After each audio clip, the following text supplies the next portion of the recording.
Bismil alim minasyaitonir rajim. Bismillahirrahmanirrahim. Wa sallallahu ala sayyidina Muhammad walid thayyibin at-tahirin. Assalamualaikum warahmatullahi wabarakatuh. Berjumpa kembali dengan saya Busyairi Ali di channel Borneo FZTV. Pada kesempatan kali ini saya ingin membahas sebuah pembahasan yang sangat relevan dan penting sekali untuk kita ketahui, yaitu perang sebuah keniscayaan dan logis. Perang selalu berakhir dengan kehancuran, korban jiwa, dan tak sedikit menimbulkan trauma. Sesungguhnya dibenci oleh setiap orang sebagaimana Allah menyebutnya dalam Al-Quran, wa huwa kurhul lakum, kutiba alaikumul qital wa huwa kurhul lakum, wa asa an takrahu syai'an wa asa an takrahu syai'an wa huwa khairul lakum, wa asa an tuhibbu syai'an wa huwa khairul lakum, wa huwa syarrul lakum, wallahu ya'lamu wa antum la ta'lamun. Diwajibkan atas kamu berperang, padahal perang itu adalah sesuatu yang kamu benci. Boleh jadi kamu benci sesuatu padahal ia amat baik di sisimu, dan boleh jadi pula kamu menyukai sesuatu padahal dia amat buruk bagimu. Allah mengetahui apa-apa yang tidak kalian ketahui. Saudara-saudaraku sekalian rahimakumullah, Allah sendiri mengatakan bahwa perang adalah sesuatu yang tidak disukai oleh kalian. Lantas kenapa dalam ayat tersebut diwajibkan bagi orang-orang beriman berperang? Dalam beberapa kondisi, perang suatu keniscayaan bahkan sangat logis. Mengapa? Karena salah satu kewajiban manusia adalah menjaga kehormatan dirinya dan hak-hak yang dirampas oleh sebagian kelompok manusia yang serakah dan zolim. Ketika kesewenang-wenangan terjadi, kezoliman, intimidasi, perampasan, dan penjajahan terus berlangsung, sementara upaya persuasif, nasihat diplomatik, dan perdamaian selalu ditolak oleh kelompok-kelompok manusia serakah, maka tidak ada jalan lain untuk menghentikannya kecuali perang. Maka perang merupakan sesuatu yang logis, bahkan sebuah keharusan. Saudara-saudaraku sekalian yang dirahmati Allah Subhanahu wa Ta'ala, Islam agama damai. Sesuai rumpun katanya salam. Terbukti melalui tangan Rasulullah Sallallahu Alaihi Wasallam, selalu beliau mendahulukan kedamaian daripada kekerasan. Dan Islam mengajarkan jika juga harus berperang, sifatnya defensif, membela diri bukan ofensif, dan melakukan invasi kepada kelompok tertentu. Terbukti di tangan Rasulullah Sallallahu Alaihi dan Ahlul Bait suci beliau alaihimussalam, mereka tidak pernah memulai perang, tetapi selalu berusaha memberi nasihat pada lawan terlebih dahulu. Namun jika lawan justru menjadi-jadi dalam kezoliman dan terus melakukan agresi, Rasulullah Shallallahu Alaihi Wasallam melawan, mengangkat senjata dalam rangka menangkis serangan dari orang-orang zolim. Bagaimana Imam Hussein ketika keluarga, sahabat, dan pengikut beliau dibantai di padang Karbala oleh pasukan Yazid bin Muawiyah dengan 30.000 pasukan melawan 73 orang. Imam Hussein terus memberi nasihat kepada tentara Yazid bin Muawiyah.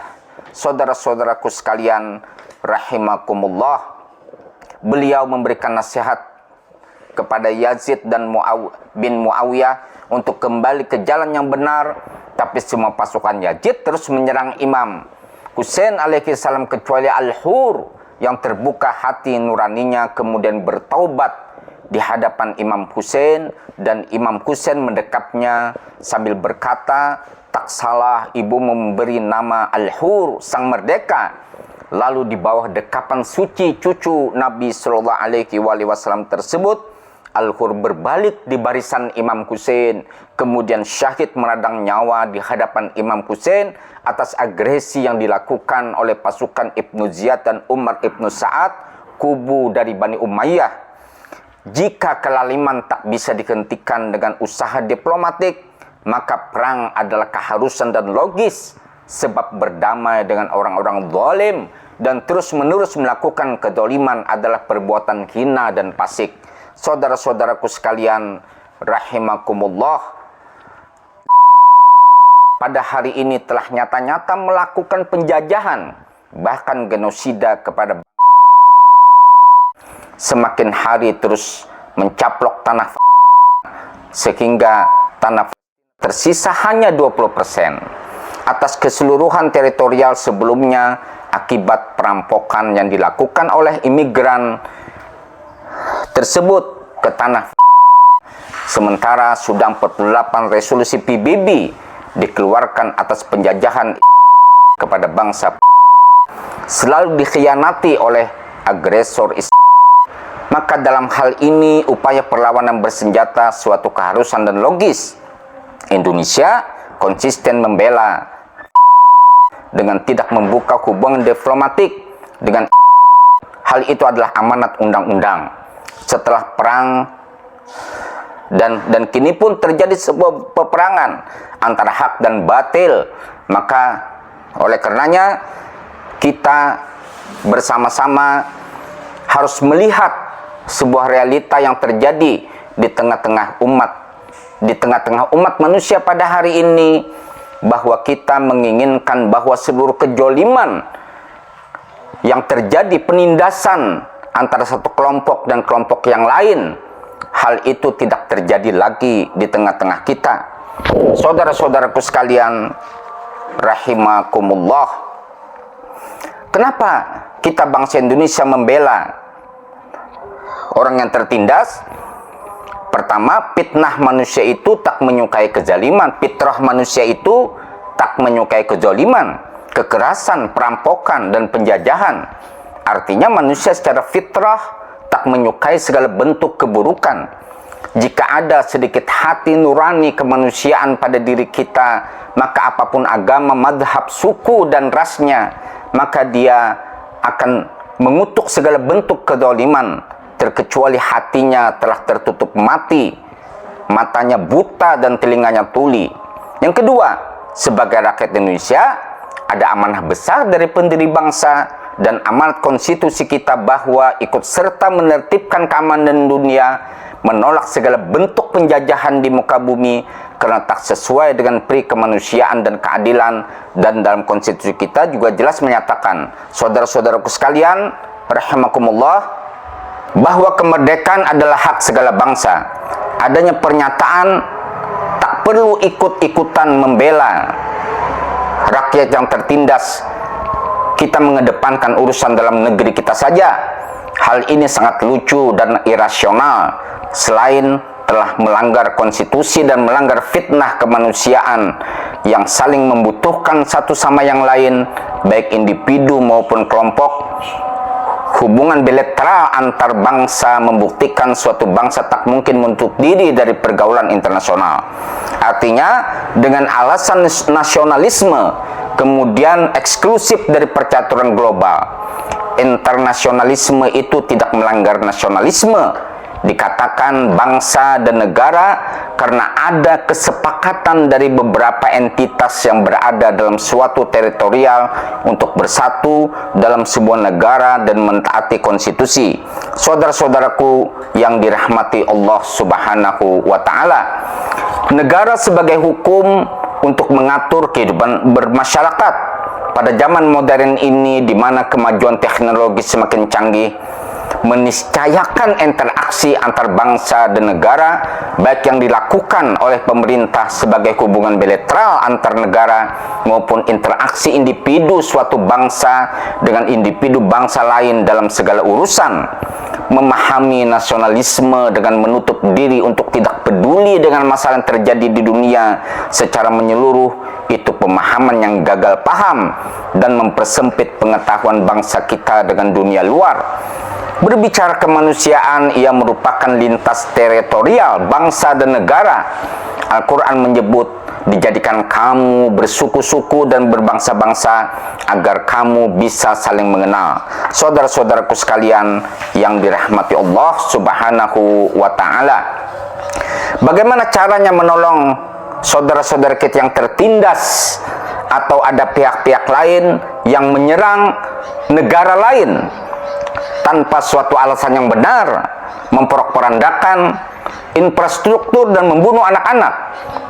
Bagaimana caranya kita menolong mereka dengan apa yang sudah terjadi sampai hari ini? Pertama, bagi negara yang berdekatan dengan yang ditindas seperti di Timur Tengah, yaitu negara-negara Arab, menolong mereka ya dengan mendukung perlawanan rakyat yang tertindas tersebut atas penjajah, bantuan konkret ya yang dibutuhkan Palestina, yang dibutuhkan negara yang tertindas adalah senjata untuk menangkis segala serangan penjajah. Sekedar retorika atau baca kembali apa yang sudah saya tulis pada apa yang sudah saya sampaikan pada Elenia sebelumnya, bahwa ketika upaya diplomatik mengalami jalan buntu dan pengkhianatan sementara penjajahan terus berlangsung, maka perang sebuah keharusan dan logis. Yang kedua, bagi negara seperti Indonesia dan negara-negara yang tidak berbatasan langsung dengan negara yang ditindas, dukungannya adalah moral, dana, dan doa, seperti melakukan aksi damai, ketidaksetujuan atas penjajahan yang dilakukan oleh kepada bangsa yang dijajah, bukan membuat pernyataan tidak tahu menahu, apalagi mendukung negara yang menjajah. Ini sangat mengkhianati perjuangan bangsa kita dan konstitusi bangsa kita, yaitu ikut berperan aktif melakukan kedamaian dunia dan menolak penjajahan. Perjuangan bangsa tertindas masih panjang dan memerlukan bantuan kita sebagai manusia. Tidak perlu beragama untuk ikut membantu rakyat yang tertindas, cukup menjadi manusia. Kemanusiaan itu tidak terbatas pada teritorial tertentu, tapi ia lintas teritorial negara dan bangsa. Dunia ini cukup untuk memenuhi kebutuhan manusia, bukan memenuhi hasrat manusia. Manusia serakah. Mahatma Gandhi berkata, sekarang bukalah mata dan telinga kita, di mana ketika satu bom dijatuhkan di negara Eropa, seluruh dunia mengutuknya. Tapi bagaimana dengan bom-bom yang dijatuhkan yang sudah berlangsung hampir satu abad? Dunia internasional menjadi buta dan tuli. Sayyidina Ali berkata, jika terjadi peperangan antara pihak baik dan jahat, kemudian ada yang berada di tengah, giringlah ia ke pihak jahat, karena dia adalah munafik. Sikap keberpihakan itu harus tegas, jangan dengan alasan menjadi penengah, tapi penjajahan terus berlangsung. Semoga saudara-saudara kita yang tertindas, terjajah di mana-mana, dan saudara-saudara kita yang sedang melakukan sebuah perlawanan di Republik Islam Iran mendapatkan sebuah kemenangan dan dunia ini akan damai. Sampai berjumpa pada pertemuan yang akan datang. Al-afu minkum. Assalamualaikum warahmatullahi wabarakatuh.